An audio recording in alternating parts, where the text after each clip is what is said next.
दोस्तों BLO app का नया वर्जन रिलीज हो चुका है और बहुत सारे अपडेट उसमें दिए गए हैं। गणना प्रपत्र को भरने का विकल्प यहाँ पर स्टार्ट हो चुका है। ऑनलाइन इन्यूमरेशन फॉर्म आपको बीएलओ ऐप से किस प्रकार भरना है, इपिक मैच्ड का ऑप्शन दिया गया है।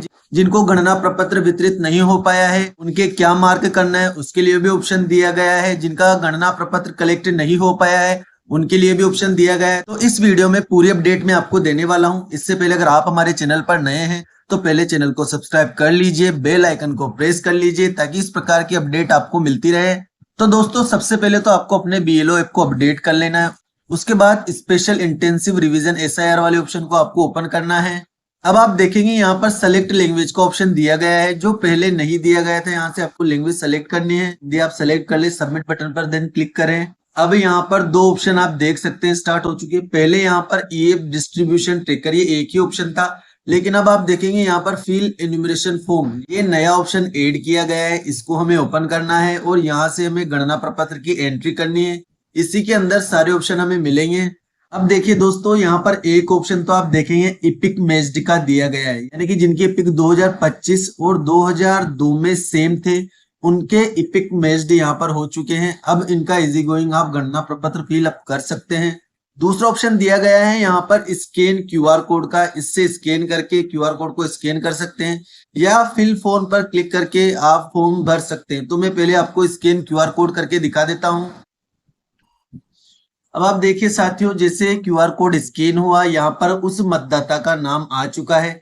यहाँ से हम फिल फॉर्म पर क्लिक करके इसको भर सकते हैं या डायरेक्ट भी आप फिल फॉर्म पर क्लिक करके इसको फिलअप कर सकते हैं। फिलअप करने का तरीका आप देख लीजिए, सिंपली इस पर क्लिक करना है। अब देखिए दोस्तों यहाँ पर तीन ऑप्शन दिए गए हैं। बीएलओ मैप्ड, बीएलओ ने मैप किया है, मैंने इसको मैप किया था। सिस्टम सजेस्टेड, यहाँ पर सिस्टम के सजेशन भी दिए गए हैं। Name exist in last SIR electoral roll, तो सिस्टम का सजेशन भी यही है जहां पर मैंने फिलअप किया है वही डिटेल्स यहाँ पर शो हो रही है। और सर्च का ऑप्शन भी यहाँ पर दिया गया है। यदि कोई मतदाता आपको नहीं मिलता है तो आप उसको यहाँ से सर्च भी कर सकते हैं। Was electoral there in 2002, is it electoral progeny of 2002। यदि प्रोगेनी के रूप में है तो इस वाले ऑप्शन से आप उसको सेलेक्ट करेंगे। यदि मतदाता ए कैटेगरी का है तो ऊपर वाले ऑप्शन से आप उसको सर्च कर सकते हैं। Neither electoral NOR progeny of 2000, अब ना वो ए कैटेगरी का है ना ही प्रोगेनी है, तो इस वाले ऑप्शन का आपको चुनाव करना है। अब फॉर एग्जांपल आपको नहीं मिला ए कैटेगरी का मतदाता तो इस वाले ऑप्शन का आपको चुनाव करना है।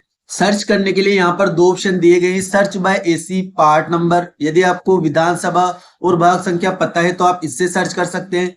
और सर्च बाय लोकेशन और फैमिली, फैमिली मेंबर और लोकेशन के अनुसार भी आप इसको सर्च कर सकते हैं। तो पहले मैं आपको लोकेशन और फैमिली के हिसाब से सर्च करके दिखा देता हूं, क्योंकि बहुत सारी प्रॉब्लम यहाँ पर महिलाओं को सर्च करने में आ रही है। तो एक बहुत बड़ी अपडेट ये बीएलओ के लिए रहने वाली है। अब यहाँ से हमें सिंपली सबसे पहले स्टेट सेलेक्ट करना है। अब देखिए दोस्तों यहाँ पर डिस्ट्रिक्ट सेलेक्ट कर ली। उसके बाद सेलेक्ट विधानसभा, विधानसभा आपको उस मतदाता से पूछकर सेलेक्ट करनी है। पार्ट नंबर, यानी कि कौन से गांव में वो रहता था उस गांव का नाम आपको यहाँ पर सेलेक्ट करना होगा। गांव की लिस्ट आपके सामने खुल जाएगी। अब उस इलेक्ट्रोल का नेम, यानी कि उस मतदाता का नाम आपको यहाँ पर फिलअप करना है। और उसके पेरेंट्स का नेम, उसके पिता या पति का नाम, शादीशुदा है तो पति का नाम आपको यहाँ पर भरना है, शादीशुदा नहीं है तो पिता का नाम आपको यहाँ पर भरना होगा। उसके बाद सर्च डिटेल का ऑप्शन यहाँ पर दिया गया है, इस पर आपको क्लिक करना है। कुछ समय ये ले सकता है। अब आप देखिए दोस्तों यहाँ पर उसकी पूरी डिटेल्स आ चुकी है। आपके सामने ही मैंने सर्च किया है और पूरी डिटेल्स यहाँ पर आ चुकी है। इपिक नंबर उसके 2002 के यहाँ पर मुझे शो हो चुके हैं। Relation name, husband, relative name और इलेक्ट्रोल नेम, इसको यहाँ से आपको सेलेक्ट कर लेना है। उसके बाद वेरीफाई एंड कंटिन्यू आप कर सकते हैं। अब देखिए दोस्तों वेरीफाई एंड कंटिन्यू बटन पर आपको क्लिक कर देना है। अभी आपसे पूछ रहा है कि आप इसके रिलेटिव की डिटेल भरना चाहते हैं तो ये सब आपको यहाँ से कर देना है। अब ये लास्ट एसआईआर की इसके रिश्तेदार की डिटेल्स पूछ रहा है, क्योंकि ये खुद ए कैटेगरी का मतदाता है इसलिए इसके रिश्तेदार की हमें डिटेल नहीं भरनी है। पहले से इसकी पूरी डिटेल्स यहाँ पर शो हो चुकी है, तो यहाँ से आपको इसको कट कर देना है, ये यहाँ से कर देना है। अब आप देख सकते हैं हमारे सामने इन्यूमरेशन फॉर्म यानी कि गणना प्रपत्र इसका ओपन हो चुका है। जो ऑफलाइन गणना प्रपत्र में ऑप्शन थे वही यहाँ पर सारे दिए गए हैं। Date of birth, Aadhaar number, mobile number, EPIC number, father का, वही सारे ऑप्शन यहाँ पर दिए गए हैं। जहां पर स्टार लगा हुआ है वो मैंडेटरी रूप से आपको फिलअप करने हैं।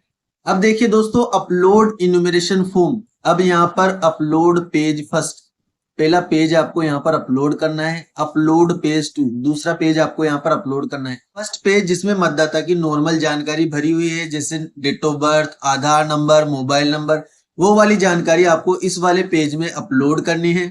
सेकंड पेज उसका वो है जिसमें आपने 2002 यानी कि पूर्व एसआईआर की जानकारी उसकी भरी है, चाहे वो एक कैटेगरी का हो, चाहे उसके माता पिता या रिश्तेदार का विवरण आपने उसमें भरा हो, वो आपको यहाँ पर फिलअप करना होगा। उसके बाद एक फोटो आपको यहाँ पर उसका अपलोड करना है। अपलोड क्लिक फोटो, जैसे आप इस पर क्लिक करेंगे गैलरी आपके सामने खुल जाएगी। करंट फोटो कैप्चर करना चाहते हैं, बैक कैमरे से लेना चाहते हैं या अपलोड करना चाहते हैं, ये ऑप्शन आपके सामने ओपन हो जाएंगे। फोटो आपको सेलेक्ट करना है और फोटो को आप यहाँ से अपलोड कर सकते हैं। उसके बाद आपको यहाँ से सबमिट कर देना है। गणना प्रपत्र आपका ऑनलाइन अपलोड हो जाएगा। सभी मतदाताओं का गणना प्रपत्र आपको ऑनलाइन अपलोड करना होगा। गणना प्रपत्र के दोनों पेज के फोटो कौन से अपलोड होंगे वो मैंने बता दिए हैं आपको, और एक फोटो मतदाता का आपको अपलोड करना होगा। इसके अलावा एक नया अपडेट और है साथियों, यदि किसी मतदाता को गणना प्रपत्र हम वितरित नहीं कर पाते, हमें वो नहीं मिलता है, तो उस गणना प्रपत्र का हमें क्या करना है उसके बारे में यहाँ पर ऑप्शन दिया गया है, मार्क अनकलेक्टेबल। इस वाले ऑप्शन पर आपको चुनाव करना है। अब यहाँ पर ऑप्शन दिए गए हैं, ऑलरेडी एनरोल्ड, पहले से एनरोल्ड है, डेथ हो चुकी है, परमानेंटली शिफ्टेड हो चुका है, अनट्रेकेबल यानी कि एब्सेंट मिला, आपको नहीं ट्रेक कर पाया घर, या आपको उसका नहीं मिला। रीजन यहाँ पर आपको 150 कैरेक्टर यानी कि 150 शब्दों में आपको अपनी टिप्पणी लिख देनी है कि क्या रीजन है कि आप उसका गणना प्रपत्र वितरित नहीं कर पाए। उसके बाद उसके खाली गणना प्रपत्र को आपको यहाँ पर अपलोड करना होगा। फ्रंट पेज और बैक साइड दोनों आपको यहाँ पर उसकी अपलोड करनी होगी। Please ensure uncollectable reason in return on form. Form में आपको लिख देना है कि क्या रीजन था, उसको क्यों वितरित आप नहीं कर पाए। फिर उसके बाद इसका फ्रंट फोटो भेजना है आगे का, और अपलोड बैक साइड, और पीछे का फोटो भी आपको यहाँ पर अपलोड करना होगा दोनों साइड का।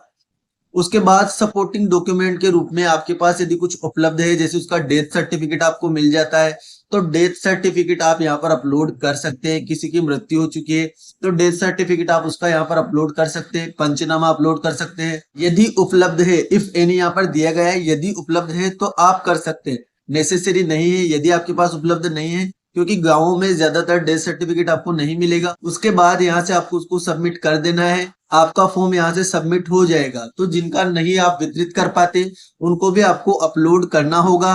तो ये थी साथियों गणना प्रपत्र को ऑनलाइन भरने की प्रोसेस। जिनका नहीं मिला है उनको किस प्रकार आपको फिलअप करना है, और बीएलओ ऐप पर क्या क्या अपडेट दिए गए हैं, पूरी जानकारी देने का मैंने आपको प्रयास किया है। वीडियो अगर आपको यूजफुल लगा हो तो वीडियो को लाइक कर दे, और आगे आने वाली अपडेट के लिए चैनल को सब्सक्राइब जरूर कर ले। Thank you.